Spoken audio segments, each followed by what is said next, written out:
Sometimes it's what we don't say that echoes the loudest.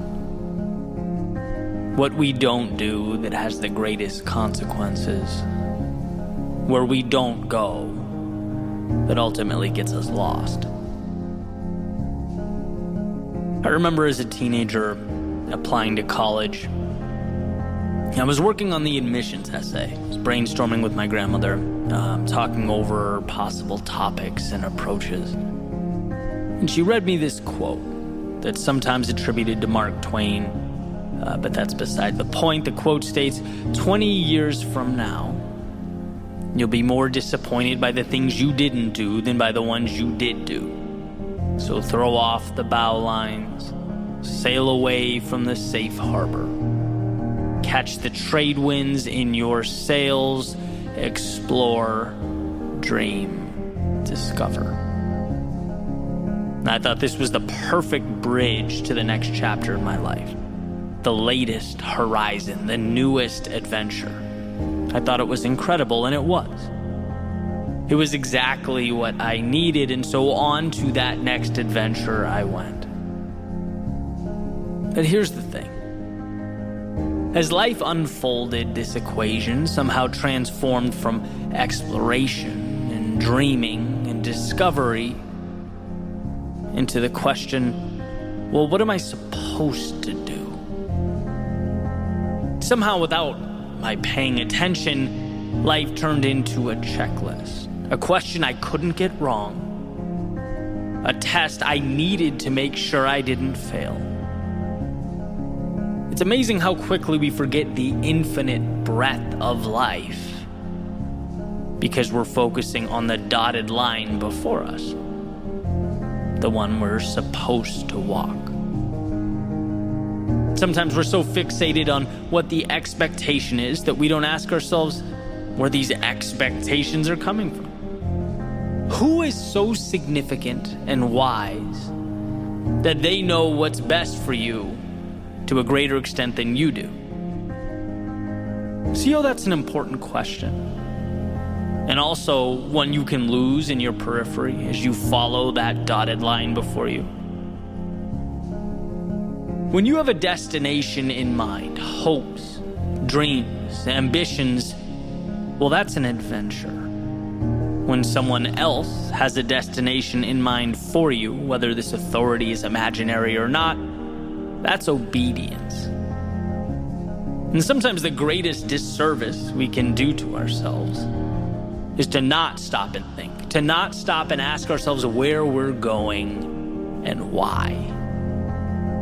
Do you remember when you were a child and you got into trouble, right? Sometimes you'd get sent to your room. And for me, this was agony. When it was punishment, I wanted to be anywhere but confined within those walls. I hated being sent to my room. And then finally, the door would open. My parents would say, Eddie, you can come out now. I'd go outside, play basketball for a little bit, and then oftentimes I'd find myself right back in my room. Happy, playing with my toys, whatever I was doing, not a care in the world. And it's like, what changed? Nothing but the context. Same me, same room, same toys, same whatever I was doing. It was, however, no longer a punishment. And I think this realization is worth exploring. We may not realize, we may not even be able to articulate it, but I think we long for control over our lives. We long to walk our own path. And in this situation, the path led me right back to where I was. This episode is brought to you by Progressive Insurance. Do you ever think about switching insurance companies to see if you could save some cash? Progressive makes it easy. Just drop in some details about yourself and see if you're eligible to save money when you bundle your home and auto policies. The process only takes minutes, and it could mean hundreds more in your pocket. Visit Progressive.com after this episode to see if you could save. Progressive Casualty Insurance Company and Affiliates. Potential savings will vary. Not available in all states. Sometimes, though, the path leads us in the opposite direction, far away to distant worlds. The end destination is not as important as the fact that we chose it. That we asked ourselves why, and that we believe in the answer and immerse ourselves in its execution. So when Mark Twain talks about the things that we don't do holding more weight in our hearts, it's because those things we tend to skip over are often the very things that breathe life into our souls.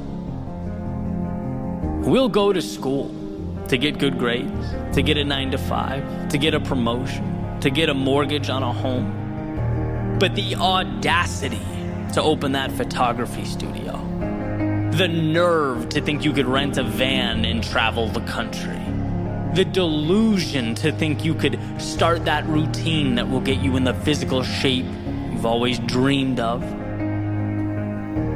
See, we're lucky and fortunate to have the things that we have. The quality of life we lead now far exceeds those that came before us. Life is convenient, incredibly convenient. But what is convenience if it comes at the expense of purpose, of meaning in life? Because that's what steers the ship.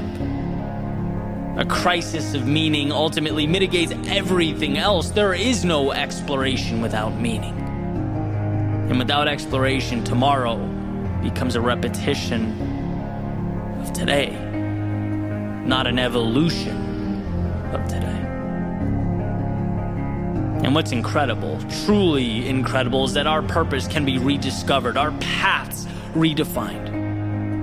How? By having a long conversation with, you guessed it, yourself.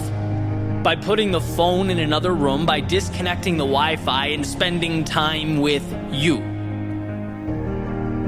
Something along the lines of, dear self, what matters to me in this world?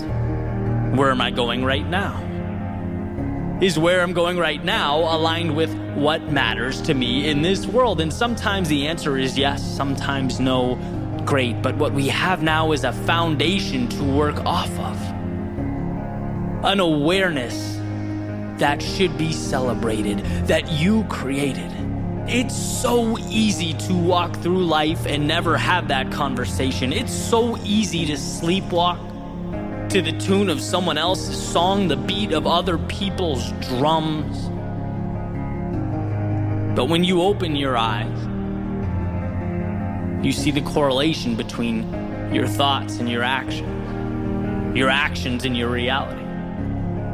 You realize that when you wake up, that tendency to ask yourself what you have to do today, to reflect on your problems, those questions you assumed were normal, that you never gave much thought to. Well, now you'll see you can dismantle that notion. Now you'll see that if you can ask yourself what you have to do, you can just as easily ask yourself what you want to do, what you get to do, what life is inviting you to do. If you can reflect on your problems, you are just as capable of reflecting on the opportunity at your fingertips. If you can spend time dwelling on whether you're walking the obligatory dotted line that's been laid out in front of you, you're just as capable of redrawing that line and allowing it to pull you into a new dimension. Listen again, 20 years from now, you will be more disappointed by the things you didn't do than by the ones you did do. So throw off the bow lines, sail away from the safe harbor, catch the trade winds in your sails, explore, dream, discover. Explore, but for you. Wander down those paths that have for so long piqued your curiosity. Try things you once felt like other people were entitled to, but you'd never given yourself permission. Be that for yourself, because no one will come up to you and randomly give you that green light. Dream, because without building your castles in the air, as Thoreau calls them, you live your entire life on the ground. You'll never hit targets that you don't create. And sure, there'll be a time that only you see the destination. Great, that's life, but with each step forward, as it becomes more real for you, it will make sense to others as well. Trust each step like it is in and of itself a miracle. And you'll find in time that that's exactly what each step was. And lastly, discover. Discover who you are, what you're capable of becoming. As Emerson said, to be yourself in a world that is constantly trying to make you something else is the greatest accomplishment. To forge your own path, build your own life, stay true to your own heart is courage. So sail away because you have the ability, because you are strong enough, and because the story you're about to write doesn't continue on until you turn the page on today's chapter.